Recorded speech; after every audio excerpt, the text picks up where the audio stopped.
Jane Austen wrote Pride and Prejudice in 1813. Since then, the novel has become one of the world's most beloved British works and my own personal favorite, I do believe, but I must say that I am a lazy fan because although I have read the book, I much prefer to watch the movie. The movie that I'm referring to is not the Keira Knightley version, but rather the BBC presentation of Pride and Prejudice done for TV, and it's about 3 hours long, and I can watch it over and over again, sometimes on end, and I know most of the lines by heart. So, I guess, yeah.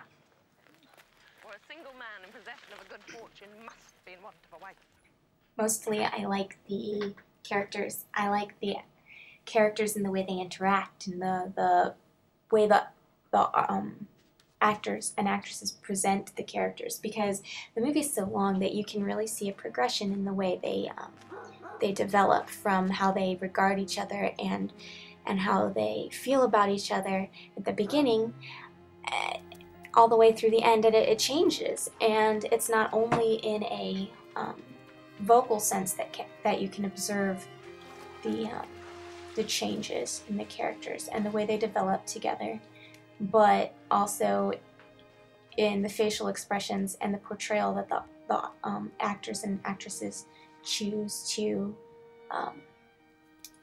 represent the characters that they play.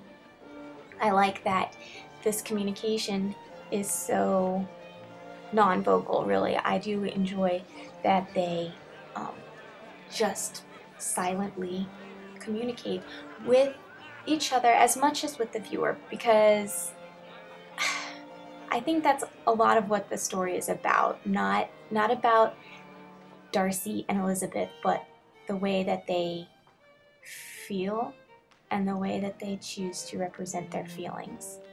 It's a lot like Twilight for big girls.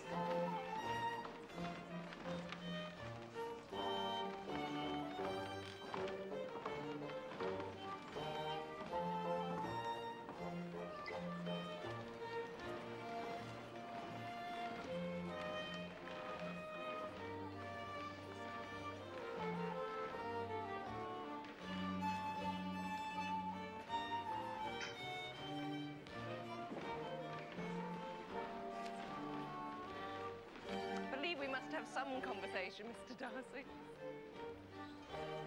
A very little will suffice.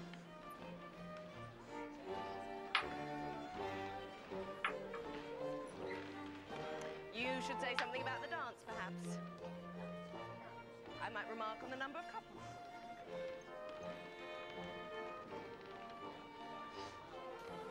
You talk by rule, then, when you're dancing? Yes, sometimes it is best. Then we may enjoy the advantage of saying as little as possible.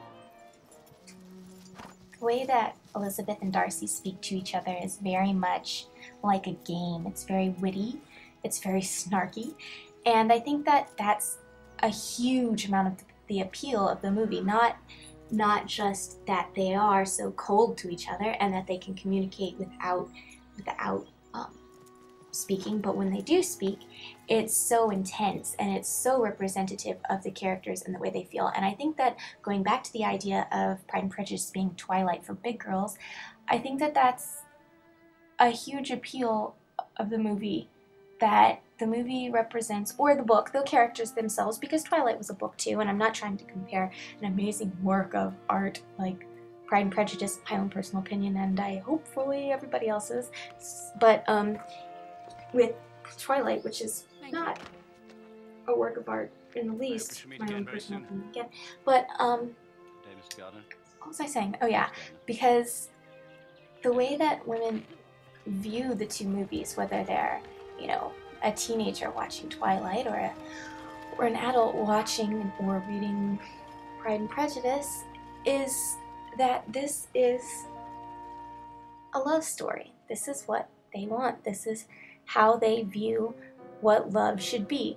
These characters in Pride and Prejudice are expressing what they want to express but can't, or they're expressing what they do express, but the characters are getting a much better result. And the same goes for Twilight. Although I haven't read the books, I've watched one of the movies, and it's all dark and sad and depressing, and yet this girl gets this apparently amazing guy who can fly through the trees and who loves her enough not to destroy her even though he could. And similarly in Pride and Prejudice, you've got this poor girl who's kind of headstrong, who ends up with the most amazing man. He's rich, he's handsome, he's powerful, and this is what people want. This is what women want.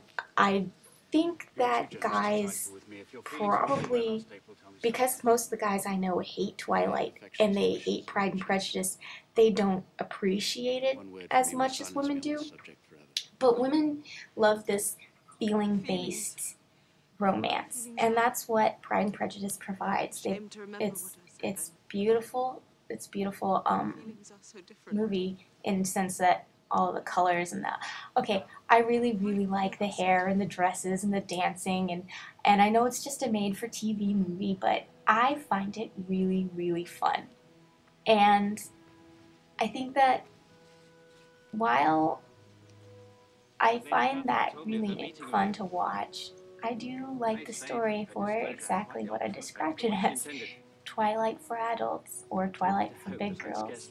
So I don't know if, thinking about it that way, I don't know if I should be worried about myself or what.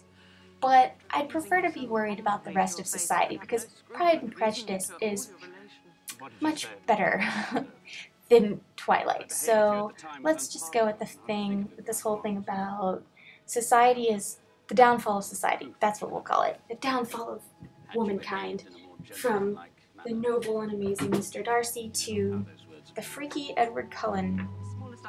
But, I mean, yeah, I feel like for Pride and Prejudice and for Twilight, it's all about what women want out of a romance. They want to be able to have the wit and have the capability to say whatever they want at the moment they want it, and for it to have the right result.